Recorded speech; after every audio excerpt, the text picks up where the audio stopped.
Good morning, students. Let's see our another poem from Honeydew, Geography Lesson. The Geography Lesson is written by Zulfikar Ghosh, a famous poet and novelist who was born in India before independence. After independence, he migrated to Pakistan and now he is settled in the USA.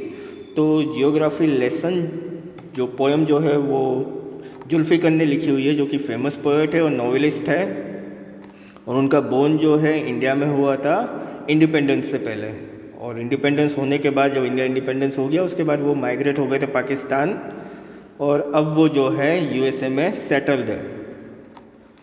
The geography lesson is a 24-line single stanza poem that doesn't have any rhyme scheme.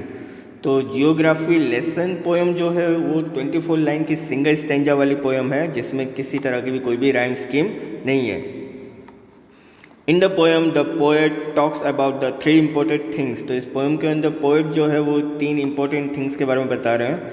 First, how everything look from the sky. तो first के आसमान में से सारी चीज़ें कैसे दिख रही हैं.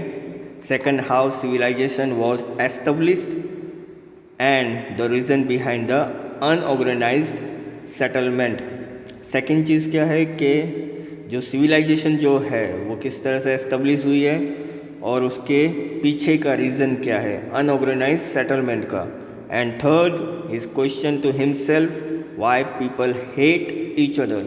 और थर्ड क्वेश्चन वो अपने आप से ये पूछते हैं कि लोग एक दूसरे से नफरत क्यों करते हैं. स्टैंजा देख लेते हैं हम लोग. When the jet sprang into the sky, it was clear why the city had developed the way it had. Seeing it scaled 6 inches to the mile, there seemed an inevitability about what on ground had looked haphazard, unplanned, and without style when the jet sprang into the sky. The poet says, when the jet sprang into the sky, it was clear. The poet understood why the city had developed the way it had. तो यहाँ पे poet ये कहना चाहते हैं कि जब वो प्लेन में बैठे हो तो जब प्लेन जब टेक ऑफ करता है तो स्काई जो है वो बिल्कुल क्लियर होता है, और पोएट जो है वो समझ जाते हैं कि सिटी जो है वो किस तरह से डेवलप हुई है. Because everything looked so small that a mile seemed to be like 6 inches. तो जैसे ही एक पॉइंट पे जब प्लेन जब एक पॉइंट पे आता है तो वहाँ से जो सिटीज़ जो है वो बिल्कुल छोटी दिखनी स्टार्ट हो जाती है. It becomes inevitable that everything developed unplanned, without style and without any principle of an organization on the ground. तो वहाँ से जो है सारी चीज़ें जो है बिल्कुल अनप्लान दिखती है डेवलप में. दैट मीन्स कि हर एक जो उसकी स्टाइल है, जिस तरह से ऑर्गेनाइज किया गया है, जिस तरह से बिल्डिंग बनाई गई है, जिस तरह से एरिया को यूज़ किया हुआ है वो बिल्कुल अनप्लान्ड है. किसी तरह से कोई प्लानिंग का यूज़ नहीं किया होता है. The poet repeats the first line, when the jet spring into the sky he so all this when the jet was in the air. तो वापस से फर्स्ट लाइन जो है वो वापस से रिपीट करते हैं लास्ट में कि जैसे ही प्लेन जो है वो स्काई में जाता है तो सारी चीज़ें जो हैं छोटी दिखने लगती है. When the jet reached 10,000 feet, it was clear why the country had cities where the rivers ran and why the valleys were populated. The logic of geography that land and water attracted men was clearly delineated when the jet reached 10,000 feet. In the second part, the poet says that when the plane reached 10,000 feet in the sky, the poet came to know why the cities of countries are located near the rivers and also the valleys are so populated. तो second part में poet ये कहते हैं कि जैसे ही plane 10,000 feet के ऊपर जाता है आसमान पे, तब पोइट जो है उसे मालूम चलता है कि जो सिटीज़ है, कंट्रीज़ में जितनी भी सिटीज़ है वो जो है रिवर के बाजू में क्यों लोकेटेड है, और जो वैलीज जो है वहाँ पे ज़्यादातर लोग जो है क्यों अपना घर बसा के रह रहे हैं। Next the poet provides the logic of geography which is clearly delineated the reason that made the people settle in an unorganized way। तो सेकेंड चीज़ जो लॉजिक जो जियोग्राफी का लगता है वो ये पोएट लगाते हैं, बताते हैं उसमें कि एक रीज़न है कि लोग जो है वो अनऑर्गेनाइज वे में सेटल हुए हैं, जहाँ पे उन्हें जगह मिल रही है वो वहाँ पे सेटल हो जाते हैं और वहाँ पे वो सिटीज़ बना देते हैं, वहाँ पे वो जो है टाउन बना देते हैं। उस तरह से उन लोगों ने बिल्कुल भी किसी तरह से भी जो है ऑर्गेनाइज करके वेल प्लान जो हम करते हैं वो नहीं किया उन्होंने।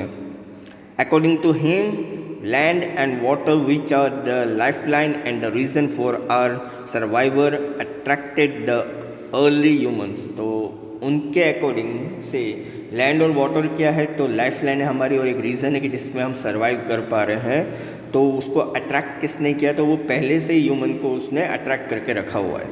The land here refers to the green land on which we cultivate food and make the shelter. तो यहाँ पे लैंड जो है उसको रिफ़र किया गया ग्रीन लैंड के थ्रू, दैट मीन्स के जहाँ पे हमें फूड मिलता है और जहाँ पे हम अपना घर बनाते हैं। नेक्स्ट पार्ट देख रहे थे, when the jet rose 6 miles high it was clear the earth was round and that it had more sea than land, but it was difficult to understand that the man on the earth found causes to hate each other, to build walls across cities and to kill. From that height, it was not clear why. In the third part, the poet says that when the airplane was at a height of around 6 miles, it became clear that the earth is round and that it has more sea than land. तो third part में poet जो है वो ये कहते हैं कि जैसे ही प्लेन जो है अपनी हाइट पे जाता है 6 miles की हाइट के ऊपर, तो वहाँ से पूरा अर्थ जो है बिल्कुल क्लियर दिखता है कि राउंड है और ज़मीन से ज़्यादा जो है वहाँ पे पानी है। According to him, he couldn't understand why people hate each other on earth, why we build walls across cities and kill each other। तो यहाँ पे पोएट एक और चीज़ कहते हैं कि उन्हें ये समझ में नहीं आ रहा कि लोग एक दूसरे से नफ़रत क्यों करते हैं। उन्होंने क्यों एक वॉल बना के रखी हुई है, दैट मीन्स कि बाउंड्रीज बना के रखी हुई है अक्रॉस सिटीज़, और फिर वो एक दूसरे को जो है मारने पे तुल जाते हैं, एक दूसरे को मारने के लिए बिल्कुल तैयार रहते हैं। At such a height the poet sees a single earth and wonders why people are divided.